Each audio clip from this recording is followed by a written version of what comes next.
평소에 그가 가졌던 죽음에 대한 가치관이 그로 하여금 그렇게 놀라운 일을 할 수 있게 되었던 것입니다.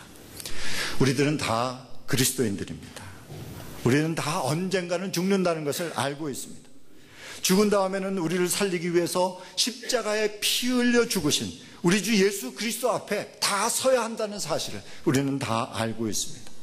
그리고 그때 주님께서 우리에게 주신 사명에 대해서 평가를 받아야 한다는 사실도 우리는 다 알고 있습니다. 그리고 우리가 주님 앞에 서야 하는 날이 언제일지 모른다는 사실, 오늘이 될 수도 있고 내일이 될 수도 있고 몇 달 후가 될 수도 있고 몇 년 후가 될 수도 있다는 사실, 그러나 그날은 반드시 온다는 사실을 우리는 알고 있습니다. 그렇기 때문에 항상 깨어 있어야 한다는 명령을 주님으로부터 받은 사람들입니다. 누가? 우리들이. 그러므로 우리야말로 종말론적인 신앙으로 하루하루를 살아가도록 특별히 하나님으로부터 부르심을 받은 사람들이에요. 저는 오랜 전부터, 몇 년 전부터, 이제 은퇴할 때가 되니까 제가 은퇴하면은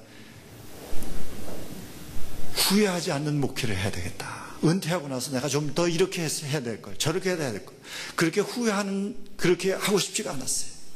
그래서 얼마 전서부터 저는 후회하지 않는 목회를 하겠다 하는 일을 매일 아침 다짐하면서 하루를 시작했습니다. 그리고 요즘에 와서는 후회하지 않는 하루를 살겠다는 다짐을 하면서 매일 아침 시작을 합니다. 매일 새벽에 하루를 시작하면서 오늘도 주님 앞에서 후회하지 않는 하루를 살겠다고 다짐하고 시작하니까 제 삶에 변화가 오는데 뭐가 오냐면요, 쓸데없는 일을 하는 시간이 점점 줄어들어요. 쓸데없는 일에 시간을 낭비하지 않게 되더라고요. 오늘 하루가 내 인생의 마지막 날이라고 생각을 하고 그런 각오를 가지고 사는 사람들, 오늘이 내 인생의 마지막 날이라면 그래도 나는 이 일을 할 것인가? 라는 질문을 매일 아침 자신에게 던지며 사는 사람들, 그래서 하루하루 내가 용서해야 될 사람들을 용서하고, 그래서 하루하루 내가 사랑해야 될 사람들을 뜨겁게 사랑하고, 그래서 하루하루 내가 해야 될 일을 성실하게 최선을 다해서 하는 사람들, 이런 사람들이 주님의 몸된 교회를 든든하게 세울 것입니다. 오늘이 내 생의 마지막 날이라고 생각을 하고 자기의 옷을 더럽히지 않기 위해서 하나님 앞에 간절히 엎드려 기도하는 사람들, 오늘이 내 인생의 마지막 날이라고 생각을 하고 살리는 일을 최선을 다해서 하는 사람들, 이런 사람들이 주님의 몸된 교회를 든든하게 세울 것입니다. 어떤 성도가 생명을 낳는 교회를 세울 것인가? 첫째, 옷을 더럽히지 않기 위해서 항상 깨어있는 성도가 교회를 세웁니다. 둘째, 주신 사명을 다하기 위해서 항상 깨어있는 성도가 교회를 세웁니다. 셋째, 주 예수의 재림을 기다리며 항상 깨어있는 성도가 교회를 세웁니다. 나이가 많은 부부가 살고 있었습니다. 남편 사가랴는 제사장이어서 성전에서 일을 보고 있었습니다. 이들은 평생 경건한 삶을 살아서 주변의 사람들에게 존경을 받는 그러한 사람들이었고, 부부 사이도 참 좋았기 때문에 주변 사람들의 부러움의 대상이 되는 그러한 노부부였습니다. 그러나 한 가지 문제가 있었는데, 그것은 아내 엘리자베스가 아이를 낳지 못하는 것이었습니다. 그들은 아이를 갖기 위해서 하나님께 간절히 기도를 했지만 무슨 이유에서든지 하나님께서 그 기도를 들어주시지 않으셨습니다. 아내 엘리자베스는 그것으로 인해서 늘 수치심을 가지고 있었습니다.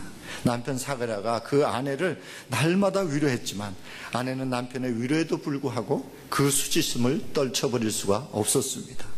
왜냐하면 그 당시 유대에서는 여자가 불임이면, 아이를 낳지 못하면 그것은 큰 수치스러운 일이었기 때문입니다.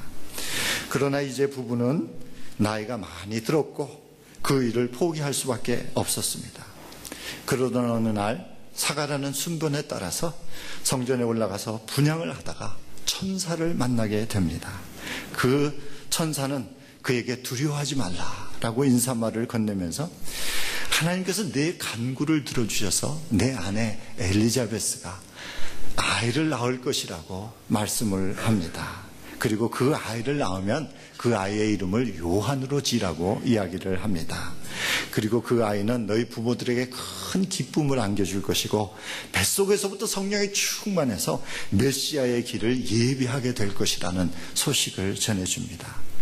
사가랴가 너무 놀라서 마음을 진정시키지 못하고 자기도 나이가 많고 자기 아내도 나이가 많은데 어떻게 그런 일이 우리에게 벌어질 수 있느냐고 반문을 하니까 천사가 그런 사가랴에게 내가 내 말을 믿지 않았으므로 아기가 태어날 때까지 내가 벙어리가 되어서 말을 못할 것이다, 그렇게 전해주고 천사가 떠나갔습니다.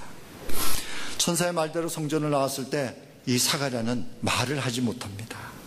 사가랴는 집으로 돌아와서 글로 써서 자기가 보고 들은 것을 자기 아내에게 알려줍니다.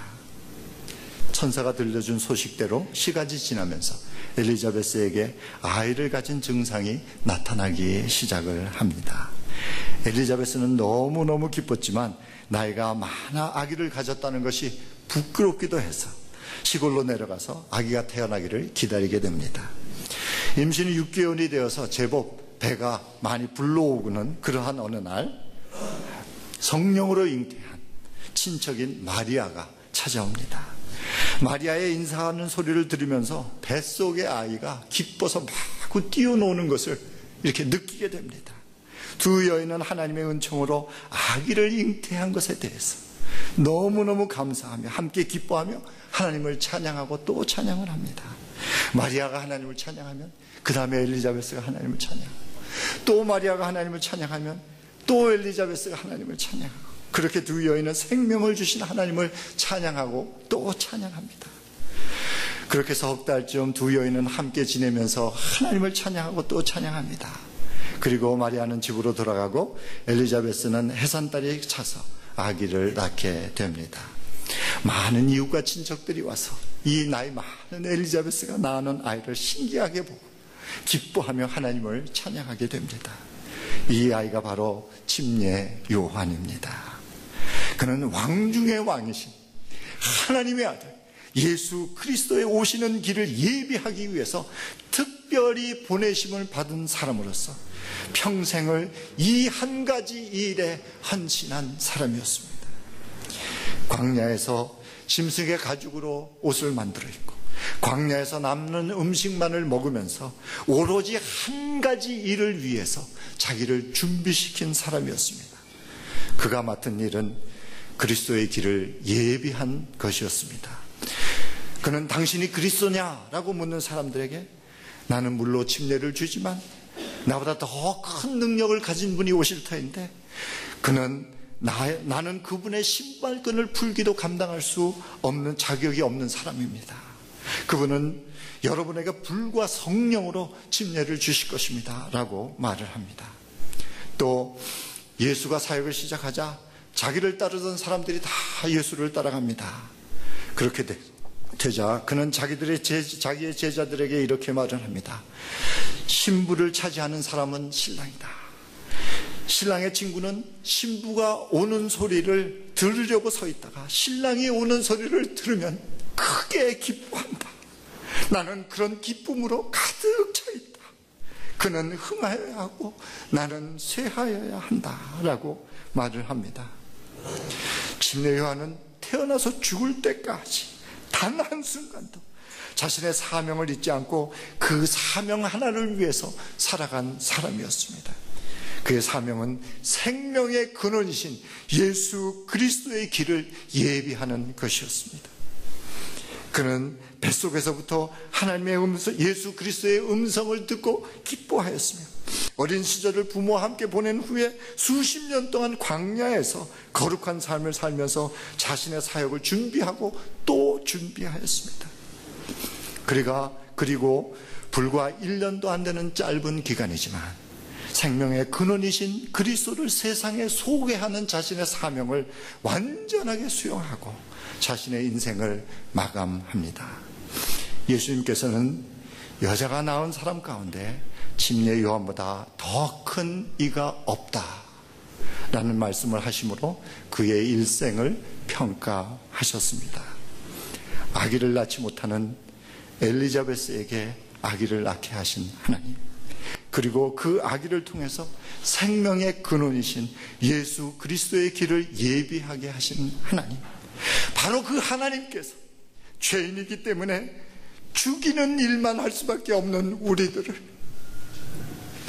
죽이는 일만 밖에 할 줄 모르는 우리들을 예수 그리스도의 십자가의 보혈로 살려주셨습니다.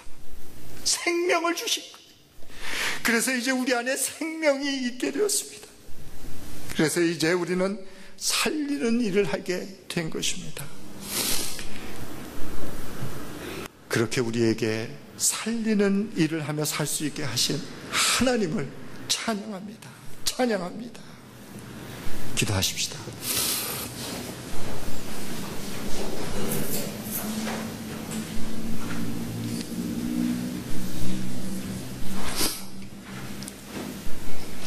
생명이 없는 사람은 죽이는 일을 합니다.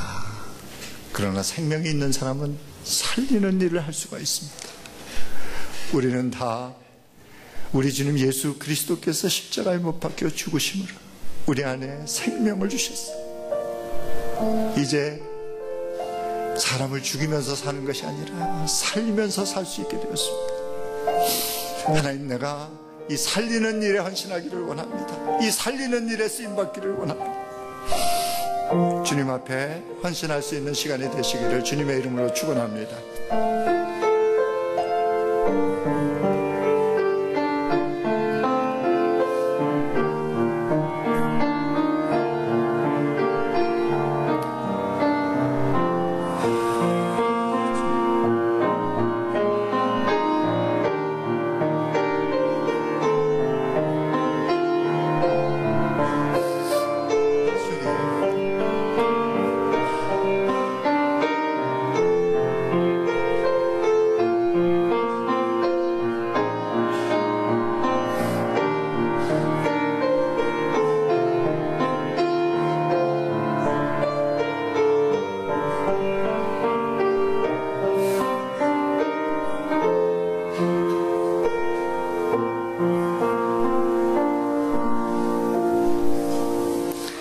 우리 다 같이 일어나셔서 208장 찬양하시면서 우리의